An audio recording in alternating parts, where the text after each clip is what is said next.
Kwangu mimi of course nadhani Young Africans wana faida zaidi ya kuwa kwenye nafasi hiyo, na moja kati ya faida kwa nini moja ndio timu yenye alama nyingi zaidi na Yanga ana nafasi ya kubeba treble pia. Utaweka kwa maana tunasema domestic kombe kubwa la Muungano, kombe lenye uzito la Muungano. Sasa tutaiweka domestic itakuwa kweli treble, lakini Simba yakifanikiwa kutoa treble itakuwa kwake itakuwa na thamani zaidi kuliko Young Africans.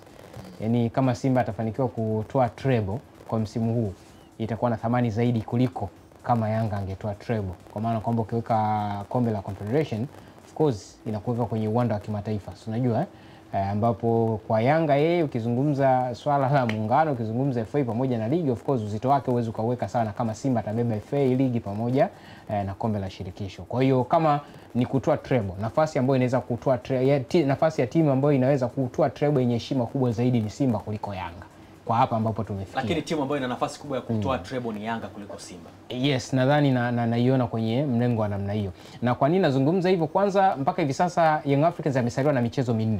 Si ndio? Kwa maana kwamba yeye ana alama takriban 12 za kupambania. Lakini ukija kwa Simba ana zaidi ya michezo hiyo. Nafikiri amebakiza michezo mingapi? Kwa maana ukiweka viporo vyake mpaka hii anaweza kaa kama na michezo 8 hivi nadhani. Tunaweza kuwa tunazungumza. Kwa maana kwamba yeye ana mara 2 zaidi ya alama ambazo anapaswa kuzikusanya. Kwa hiyo mtihani wake ni mkubwa zaidi ukilinganisha na Young Africans. Yanga tayari kuna namna tayari amekwisha kujisogeza. Lakini pia kitu kingine ni kwamba Yanga anatakiwa tu hakikisha anashinda michezo 3 na kupata angalau sare moja ambayo inaweza ikawa ni dhidi ya Simba kujihakikishia ubingwa. Lakini Simba anapaswa kushinda michezo yake yote iliyosalia. Kwa hiyo pia hiyo unaona kwamba ni mtihani mwingine. Kwa maana ule mchezo ambao unaenda kuwakutanisha wakati ya Kodabi kama utachezwa, Young Africans sana anakuwa anapambana kwa ajili ya kutaka tu sare kuliko Simba ambaye ni lazima ashinde kwenye huo mchezo kama anataka kuhakikisha kwamba anatoa taji. Unless kama hii rhythm ya Yanga kwenye matokeo ya michezo inayofuata iende kubadilika. Vinginevyo story inabadilika kuwa katika namna hiyo. Lakini pia ukitazama michezo takriban 4 yote iliyopita hapa tunazungumza, Young Africans amekuwa akipata matokeo mazuri zaidi mbele ya Simba, si ndio?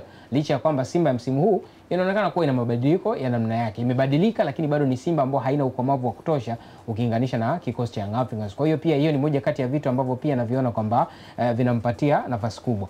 Kingine ni aina ya kikosi cha Simba alichonacho. Unajua Simba mfano kwenye hii michezo ambayo tunazungumza tunategemea mwalimu atafanya rotation.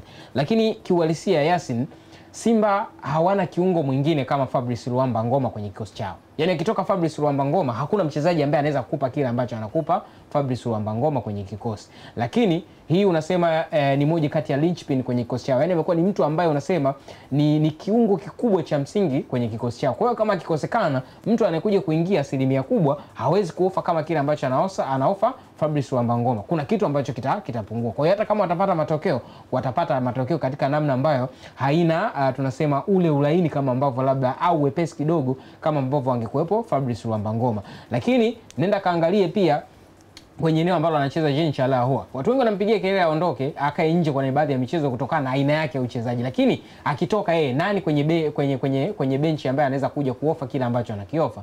Unaona pia hakuna kitu cha namna hiyo. The only place ambayo unaweza kusema kwamba Simba ameonekana kuwa na utajiri kidogo, nadhani kwenye mapana ya uwanja. Ukiangalia kwenye mapana ya uwanja kwa maana kwamba walinzi wa kulia na kushoto aliko Zimbwe pamoja na Kashomari Kapombe, unaona hata wasipokuepo baadhi ya wachezaji wengine ambao wanakuja kuingia hapo kwenye level ya soka letu la Tanzania bara wanaweza wakaofa kitu ambacho kinaweza kikawahakikishia kwamba wataenda kukompiti. Nenda pia kwenye eneo labda pengine ya viungo wa pembeni. Ukimtoa Eli Mpanzu, nani mwingine mwenye kaliba ya namna hiyo? Hiyo ni swali ambalo linakuonyesha kwamba Simba wako kwenye nafasi ambayo wanahitaji kupambana zaidi. Yaani timu ambayo tunavyotoa hii nafasi ya kusema kwamba nafasi yao ya kushinda kombe la ligi inaonekana kuwa ni ndogo zaidi ukilinganisha na Yanga, ni kwa sababu Simba wanapaswa kupambana zaidi ili kupata yale mafanikio ambayo wanahitaji kuliko kutegemea ubora peke yao walionao. Na ndio maana wanahitaji zaidi kichwa cha Fadlu Davids kije na mipango kazi ambayo ni bora katika namna ambayo anapokuja kufanya rotation ajue mchezaji ni mwingi. Kwa mfano labda Debra Fernandez Mavambo akiingia na mtumia vipi ili angalau pengo la Fabrice Luamba Ngoma kama yeye ndo atakuwa sio sehemu ya kikosi lisionekane kwa ukubwa kiwango hicho. Sio, unaelewa?